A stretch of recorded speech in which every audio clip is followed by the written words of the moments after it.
Helping others is a calling. For a lot of the community, we are the only hope. We're the light at the end of the tunnel for a lot of them. We serve the poorest of Rochester. Baden is that beacon of hope. Baden Street is trusted, and people will come in and ask for help. And I think we have to help no matter what. Baden believes in the community. I believe in Baden Street as a whole. I was a Baden Street kid. The reason I stay here at Baden Street is because I see the impact of it.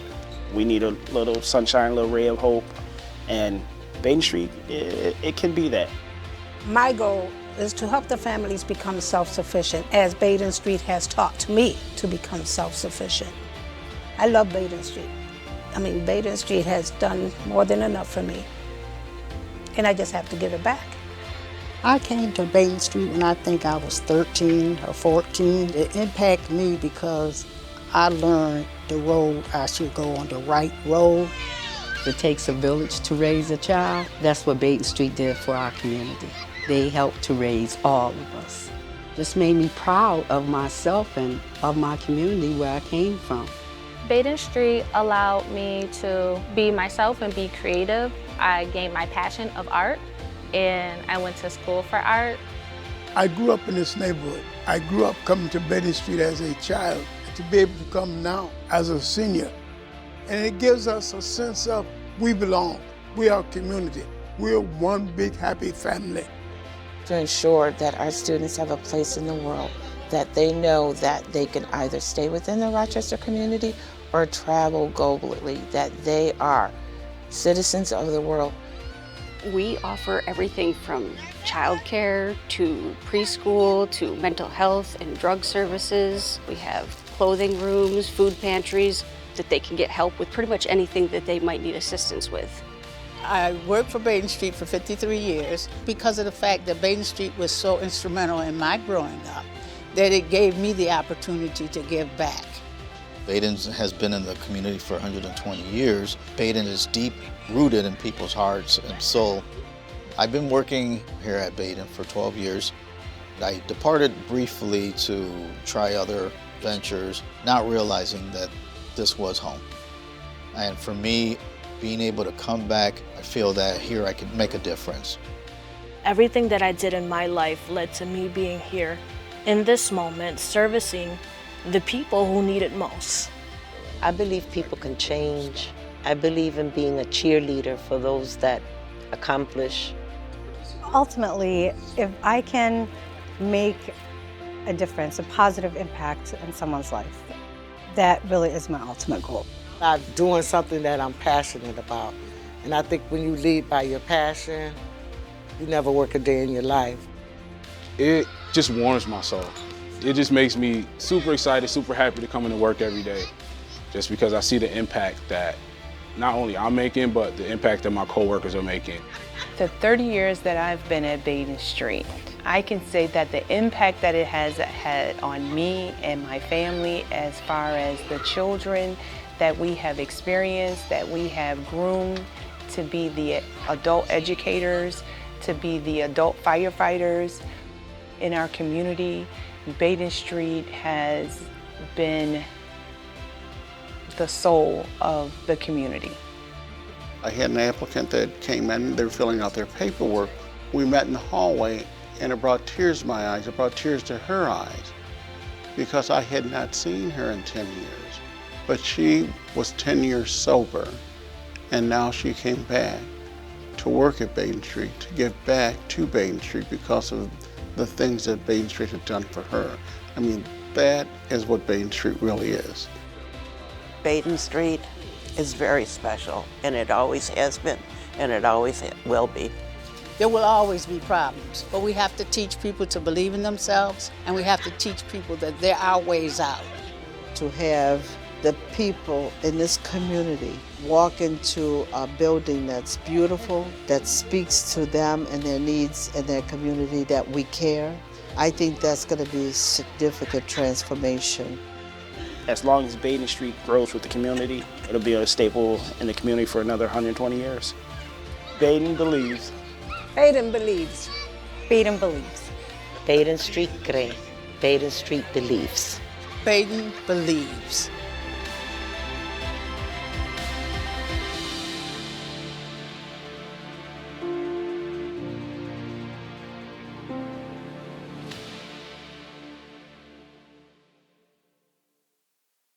Hey guys, first thing I want to say is it was a great video. If we can we give another round of applause for the video? Great video. Good evening to everybody. Thank you. My name is Robert Derisaw, and I'm proud to serve as the Director of Metro Council for Teen Potential here at Baden Street Settlement. Thank you guys so much for being here today with us. Tonight isn't just a milestone. It is a moment to focus on the work ahead. We gather at a time where the barriers to health, opportunity, and justice remain painfully real, not just in our own neighborhoods, but across our city, our state, our nation, and the world. At Baden, we face those barriers head on. For 124 years, this organization has stood with people who've been overlooked, underserved, and underestimated. And we have never backed down. Tonight is about recommitting to that work with urgency, with clarity, and with community. We're honored to welcome Dr. David R. Williams, a national and global authority on health equity and systemic injustice. His research has shaped how we understand the impact of racism and structural inequality on human health, and what must be done to change it.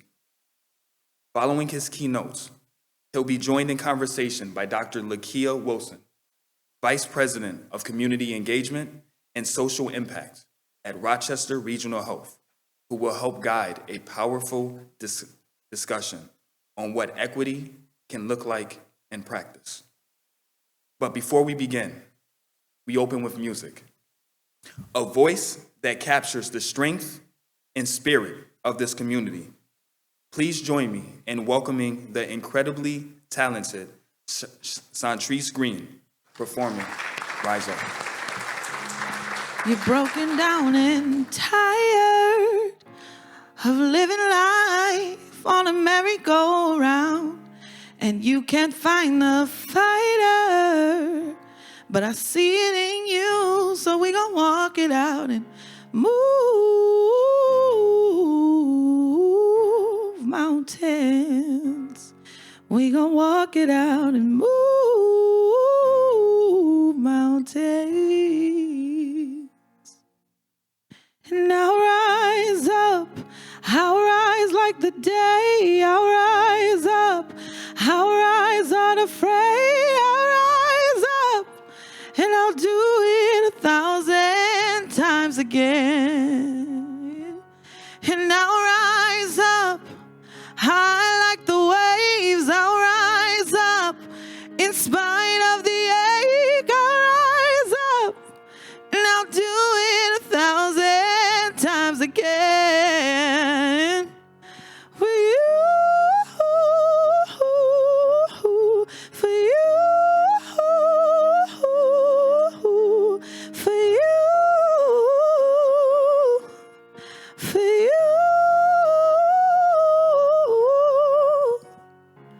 When the silence isn't quiet and it feels like it's getting hard to breathe, and I know you feel like dying, but I promise we'll take the world to its feet and move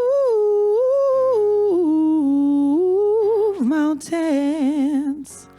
Bring the world to its feet and move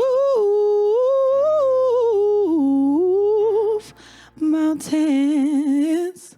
And I'll rise up, I'll rise like the day, I'll rise up, I'll rise unafraid, I'll rise up, and I'll do it 1,000 times again.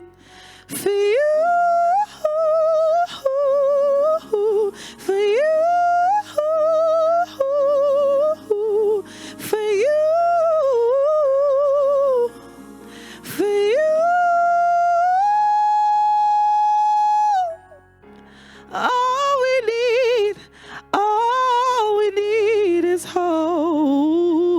And that's why we have each other. And that's why we have each other. And we will rise, we will rise, we will rise. Oh, we'll rise. And now rise up, rise like the day. I'll rise up in spite of the ache. I will rise 1,000 times again, and we'll rise up high like the waves. We'll rise up in spite of the ache. We'll rise up and we'll do it 1,000 times again for you, for you.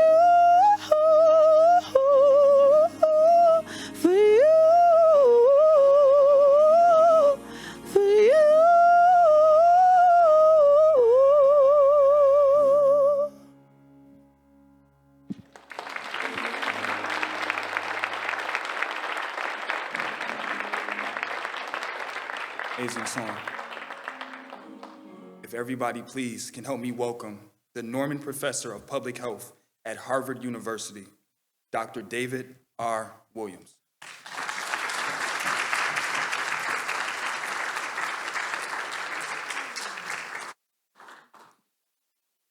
And good evening. It's truly an honor and privilege to be here with you this evening. I have spent an inspiring day touring the Baden House settlement, and just the history and what you're doing. It's just amazing, remarkable, and inspiring. I'm going to jump right into my talk since I have a lot of territory to cover and precious little time. So I want to address the topic of reducing inequities in health, the fierce urgency of now. There are large racial ethnic differences in health in the United States and around the world. One example is infant mortality, the chances of a baby dying before its first birthday. And you could see in the United States, Blacks or African Americans, Native Hawaiians and other Pacific Islanders, American Indians, Alaska Natives, and Latinos all have elevated rates of infant mortality compared to whites. For the Latino population, if we separated the US-born versus the foreign-born, the US-born is true for all immigrant groups. The US-born have higher rates than the immigrant groups. Just to give you one other example from another country, this is from the United Kingdom. Pakistani, Blacks from Africa, Bangladeshi, Blacks from the Caribbean, Indians, all have higher rates of infant mortality than the white British population. But I have examples from multiple countries. It is, in fact, a global phenomenon. Not only do these inequities exist, but they have existed for a long time. So one example of that is looking at life expectancy at birth. How long will the average person live? And you could see in 1950, the average white person lived 8 years longer than the average African American. The good news is every decade, life expectancy has increased for African Americans, it has increased for whites, and the 8-year gap in 1950 was a 4-year gap in 2010. At the same time, these are striking inequities. Look at the life expectancy of whites in 1950, 69.1 years. How long did it take for African Americans to catch up to the health that whites had in 1950? 40 years later, in 1990, African Americans experienced the level of health that whites had in 1950. And then things have gotten worse. So that if we look at 2020, you can see life expectancy decline for whites. It declined for African Americans. The decline for African Americans was greater. So while there was a 4-year gap in life expectancy in 2010, there's a 6-year gap in 2020. What happened? 2 things. One is the COVID-19 pandemic that had a disproportionate negative impact on minority populations. But there is a second factor that has played a role. Since 2019, the all-cause mortality has been rising for the youngest Americans, age 1 to 19, being most pronounced by those in the range of 10 to 19.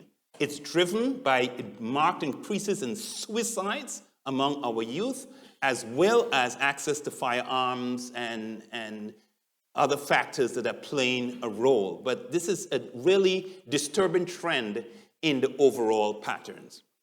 Now, I'm talking about racial inequities in health. Let me break it down. What does it really mean when I say there are racial inequities in health? Well, there's a 2023 paper in the Journal of the American Medical Association that has shown us that because of racial inequities in health, 74,000 Black people die every year who wouldn't die if there were no racial differences in health. On a daily basis, that's 203 Black people dying prematurely every day. Imagine a fully loaded jumbo jet with 200 passengers and crew on board and crashing every day and everybody on board dying. Can you imagine how that would wake up America? Well, we need to wake up because that's exactly what's happening when we say there are racial inequities in health. 200 Black people dying prematurely every single day in the United States. And these racial inequities are costly. They are costly to the U.S. economy. There are so many examples, I'm not going to go through all of them, of the economic impact that these inequities are having. They are also costly in another way. Because of racial differences in health, Blacks have more deaths of friends and relatives in childhood and throughout the life course. One analysis showed, compared to whites, Black children are 3 times as likely to lose a mother by age 10. Black adults are twice as likely to lose a child by age 30 and a spouse by age 60. This loss of social ties is a unique stressor that is a side effect of these inequities in health. Martin Luther King said of all the forms of inequality, injustice in health is the most shocking and the most inhumane because it often results in physical death. So what drives these large racial inequities in health? Why do they exist? I'm trained as a sociologist, and I know that socioeconomic status, whether measured by income, education, occupational status, or wealth, is a central determinant of the distribution of every valuable resource in society, including health. This is not a US phenomenon, this is a global phenomenon. And race ethnicity is strongly related to socioeconomic status, SES. So here is national data for the United States, median household income by race and ethnicity. I'm presenting the same data in a way you can't miss the point. I'm standardizing on the household income of whites as $1. For every dollar of household income white households receive, Asian households receive $1.23. Couple caveats. Asian households are more likely to be multi-generational than any other racial group, have more persons contributing to household income. A second factor is Asian households is heavily made up of immigrants, more than any other group. Also has a higher level, almost twice the level of college completion as the white population. So those factors need to be kept in mind. Something also to keep in mind throughout my talk today, I'll talk about these broad groups, but recognize there is what scientists call heterogeneity. There's variation within each group. So the Asian household with the highest levels of income, there are 3 subgroups of Asians: the Hmong, the Laotian, the Cambodian, that have lower levels of income than African Americans, for example. So recognize that there's variation within all populations.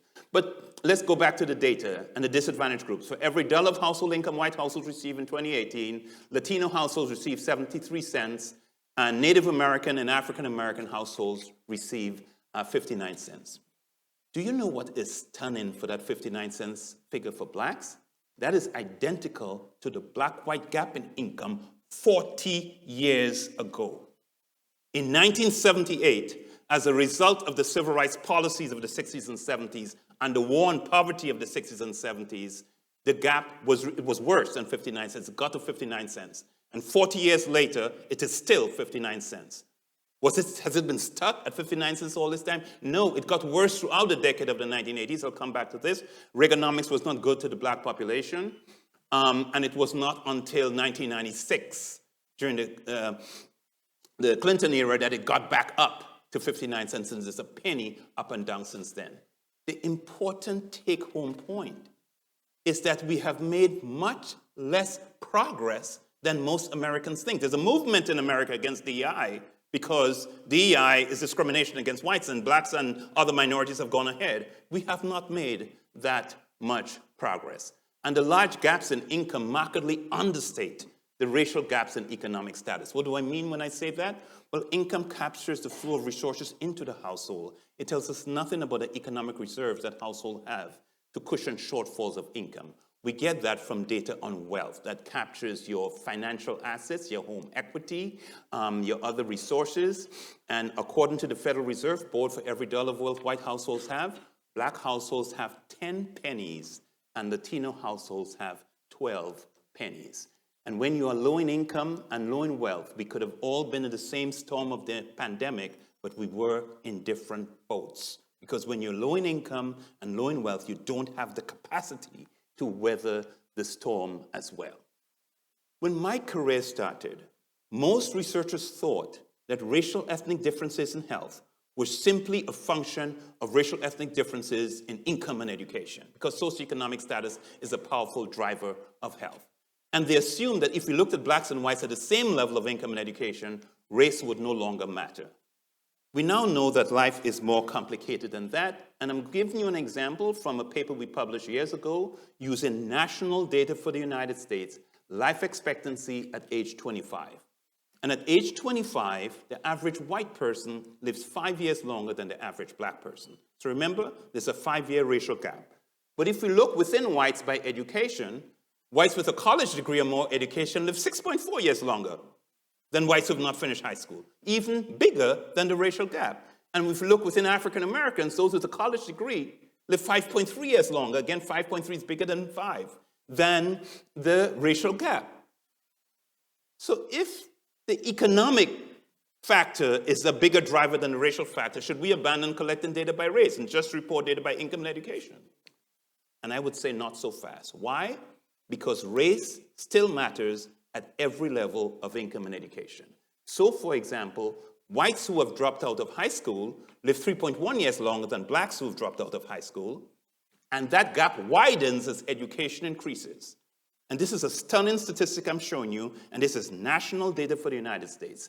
The best off African Americans, those with a college degree or more education, have lower life expectancy than whites with a college degree, lower life expectancy than whites with some college education, lower life expectancy than whites who've graduated from high school.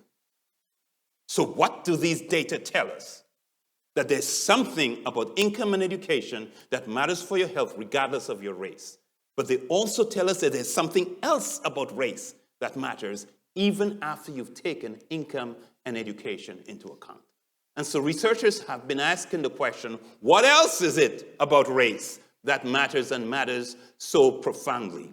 And the research is clear that racism is alive and well, pervasive and thriving in America, and has negative consequences for health.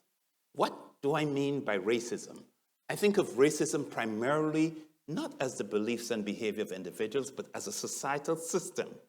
A system that ranks and categorizes populations, differentially allocates opportunities and resources. It's premised on the ideology that some groups are better than others, and it can lead to negative attitudes and beliefs, prejudice, and stereotypes. It can lead to differential treatment, discrimination by both individuals and institutions. But remember, racism is primarily a system. So I want to unpack racism here for you briefly. Structural or institutional racism is one mechanism. This is a paper I wrote